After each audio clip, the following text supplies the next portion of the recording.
नमस्कार। चलिए आज समझते हैं बॉलिंजर बैंड्स की एक बहुत ही पावरफुल स्ट्रैटेजी को।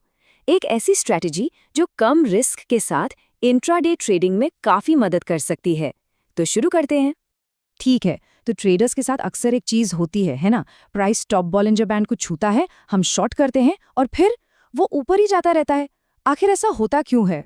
देखिए, इस ट्रैप से बचने के लिए सबसे पहले ये समझना होगा कि ये बोलिंजर बैंड्स असल में हमें बताते क्या हैं। और इसकी शुरुआत होती है एक सिंपल से स्टैटिस्टिकल रूल से। तो ये बैंड्स जो हैं वो एक सीधे साधे से नियम पर काम करते हैं। मतलब 98% टाइम प्राइस इन दो बाहरी लाइनों के अंदर ही रहेगा। ये जो लाइनें हैं ये बीच की एवरेज लाइन से एक खास दूरी पर होती हैं, जिसे हम स्टैंडर्ड डेविएशन कहते हैं। लेकिन यहीं पर असल खेल है। ये जो 98% वाला रूल है ना, ये तभी तक काम करता है जब मार्केट साइडवेज हो। जैसे ही कोई स्ट्रॉन्ग ट्रेंड शुरू होता है, ये रूल टूट जाता है और बस ज्यादातर ट्रेडर्स यहीं पर फंस जाते हैं। अब देखिए, इन बैंड्स के बीच की जो दूरी है वो अपने आप में एक बहुत बड़ा सुराग है। इससे हमें मार्केट की वॉलेटिलिटी का अंदाजा लगता है, मतलब मार्केट में कितनी हलचल होने वाली है। तो सबसे पहले बात करते हैं स्क्वीज या संकुचन की। ये तब होता है जब दोनों बैंड्स एक दूसरे के बहुत करीब आ जाते हैं, एकदम पतले हो जाते हैं। इसका सीधा मतलब है कि मार्केट में अभी वॉलेटिलिटी बहुत कम है। और ये स्क्वीज पता है क्या बताता है? कि मार्केट एक बड़े मूव के लिए तैयार हो रहा है। ये बिल्कुल वैसा है जैसे तूफान से पहले की शांति। अब स्क्वीज का ठीक उल्टा होता है एक्सपेंशन या विस्तार। इसमें बैंड्स एक दूसरे से दूर जाने लगते हैं, चौड़े हो जाते हैं। और ये इस बात का साफ संकेत है कि वॉलेटिलिटी बढ़ रही है और एक मूव शुरू हो चुका है।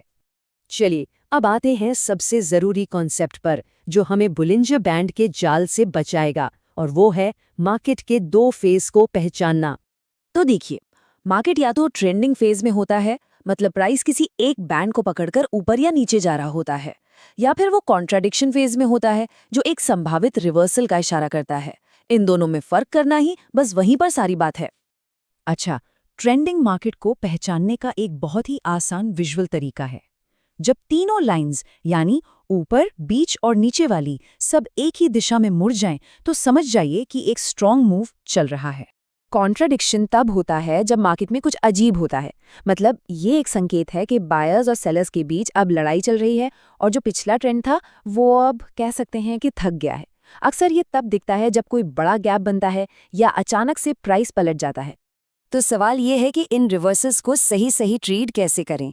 यहीं पर काम आता है हमारा एक खास और बहुत पावरफुल सेटअप बहुत सिंपल है।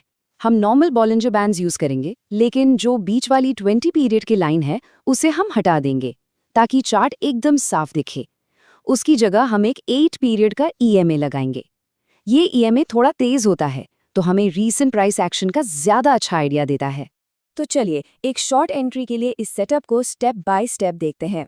स्टेप 1, प्राइस एक अप ट्रेंड में है। स्टेप 2, एक नया हाई बनाने के बाद प्राइस पहली बार 8 ईएमए के नीचे क्लोज होता है।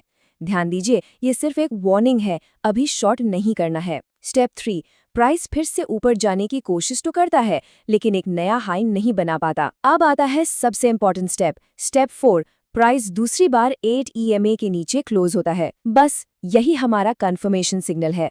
और स्टेप 5, हम नोटिस करेंगे कि ऊपरी बॉलिंजर बैंड भी अब फ्लैट होने लगा है या नीचे की तरफ मुड़ रहा है। इस सेटअप की सबसे खास बात क्या है पता है? ये हमें एक बहुत ही सटीक एंट्री देता है और हमारा रिस्क एकदम क्लियर और बहुत कम होता है।